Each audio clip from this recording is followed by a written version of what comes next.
My name is Diara, and I will present this project trainers.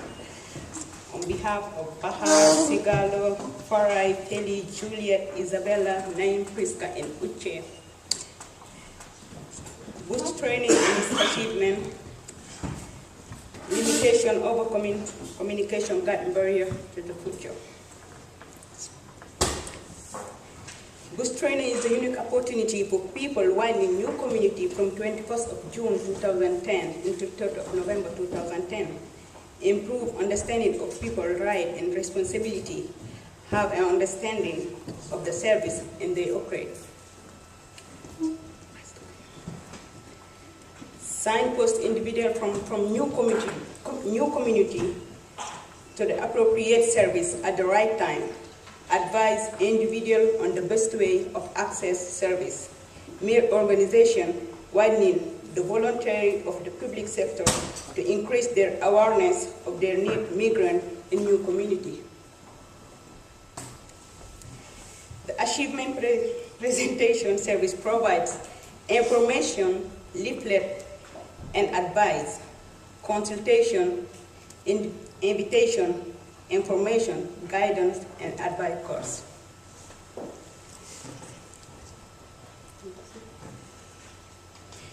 Communication gap and barriers. Communication gap and barriers. Communication gap. Dislocated or broken communication barriers and obstacles. Now I'm going to pass you to Farai. We're going to continue with the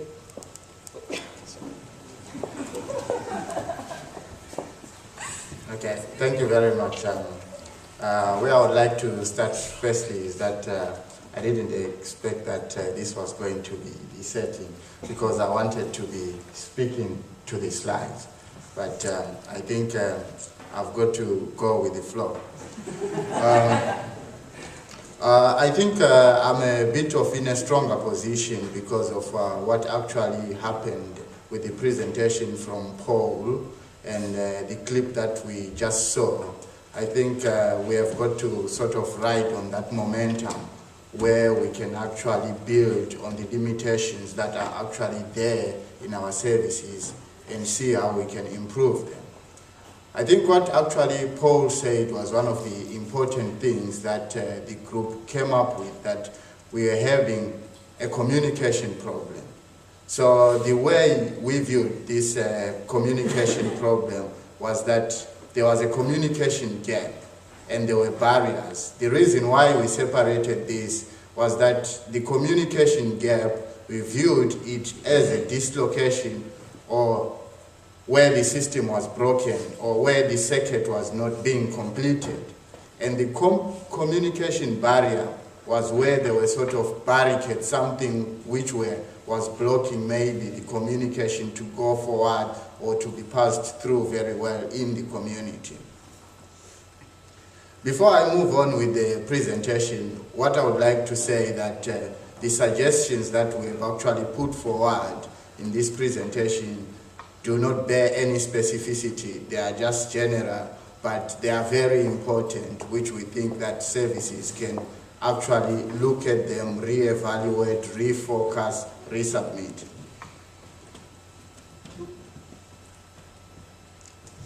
Looking at the communication gap and the barriers, these are the areas that me and my colleagues actually came up with, was the different languages and cultures that actually exist in our city, the complaints procedures and the feedback procedures on the clarity side of those two areas.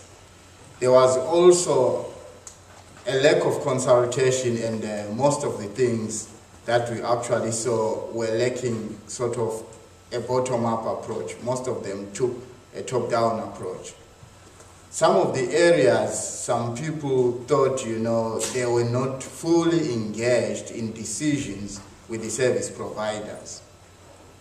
Another area that was pointed out was the area of frontline staff and the management attitudes, in that sometimes frontline staff, they do certain things, and sometimes when people in the community try to sort of confront the frontline staff, sometimes the management come in defense of their frontline staff, sometimes which do not give the community an opportunity to correct certain things that are there in the services.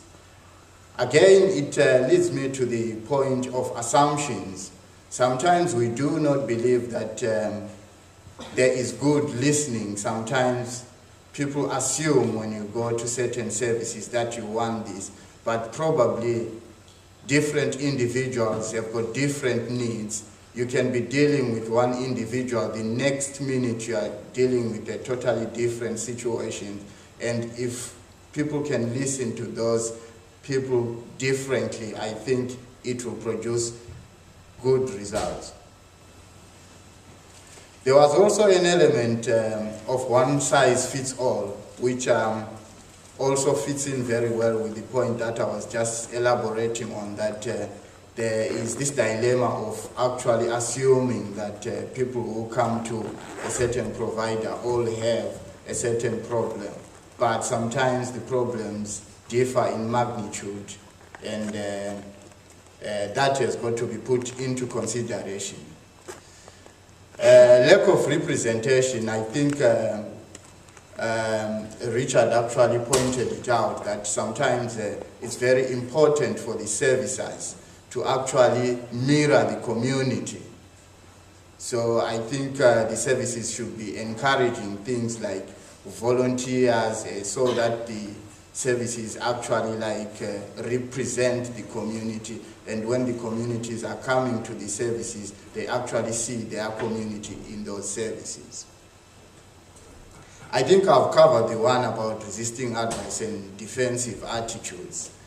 Sometimes there is also lack of flexibility, that sometimes what is there, sometimes it cannot be changed. I think it's an area I think services really need to look into and see how maybe flexibility can be actually brought into this issue. The next point, again, it was mentioned before, of a lack of a holistic approach, because sometimes different services do not know what the other service is doing, and sometimes in the community we have what I would say cross-cutting issues, that it's not just one problem. This problem transcends boundaries. It transcends services, So different services need to know what the other services is doing, so that they can bring a joint up approach. The next point that I'll go into is confusion, and I'll actually bring it together with complexity and responsiveness. Sometimes when people are going for services, there is this ping-pong pointing, you go there, you go there, you go there, this, that. Which one is it? It's not very clear. Again, it goes back to the point that the services themselves, they need to know what this other service is doing. If it's this service and the other problem, there has to be clarity there. If not that service, then the people should be effectively signposted to the next service.